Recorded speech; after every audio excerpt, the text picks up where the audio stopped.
I was sitting on my couch, 8 months pregnant, scrolling through my sister's wedding website, when my heart stopped. There it was. Bold letters, centered on the screen. Welcome to the wedding of Sarah and Mark, and a special announcement about baby Olivia. My baby's name. The name I had picked years ago. The name I whispered to my unborn child every night.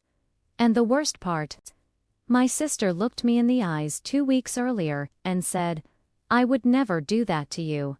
That was the moment I realized this wasn't a misunderstanding. It was betrayal. I'm 29 years old and currently pregnant with my first child. This pregnancy was not easy.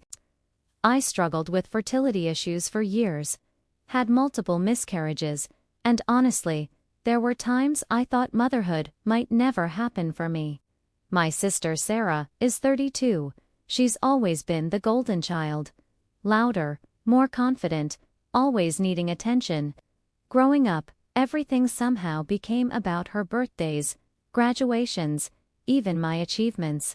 Still, I loved her. I trusted her. When I found out I was pregnant, I told her first. I was crying, shaking, terrified something would go wrong again. She hugged me and said, "This baby is already so loved." I believed her. The baby name. Years ago, long before either of us was married, I told Sarah about my dream baby name, Olivia.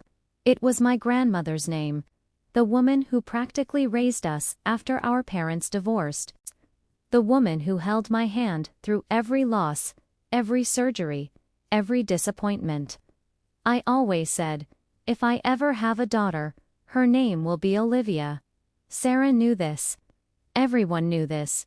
When Sarah announced her wedding, I was happy for her. She and her fiancé decided to be child-free, or so they claimed. She even joked, "You're the one having kids, not me." So I never worried. The first red flag. 2 months before her wedding, Sarah casually asked me, "So, have you picked a name yet?" I told her yes, but I wasn't sharing it publicly yet. Superstitions, anxiety, all of it.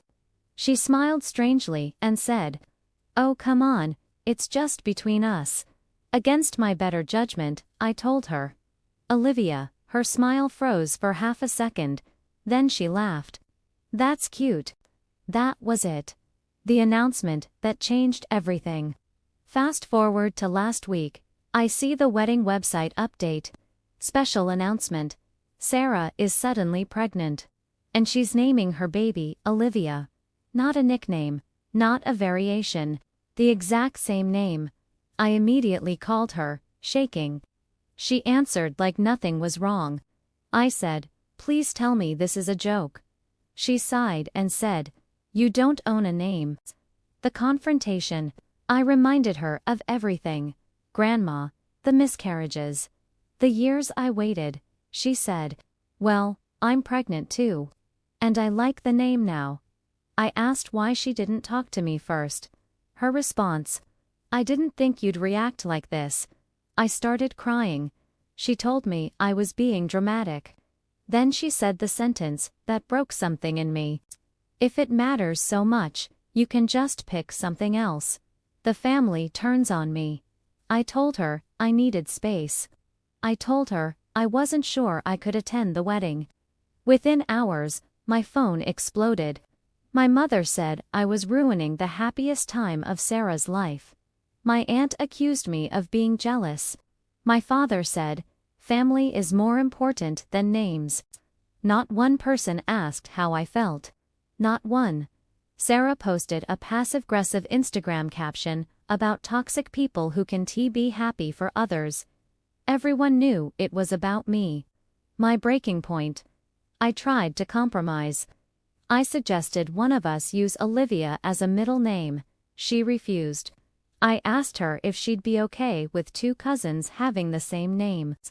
She said yes, but added, "Mine will be older anyway." That's when I realized something. This wasn't accidental. This wasn't innocent. This was about control.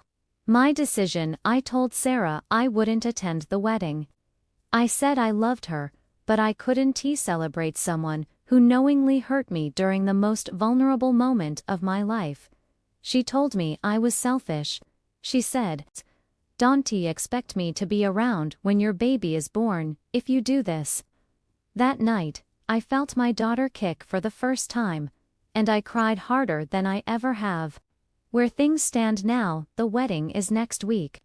My family is still pressuring me to be the bigger person. Sarah hasn't apologized. She's doubled down. I'm still naming my daughter Olivia. But now, I'm terrified that every family gathering will be awkward.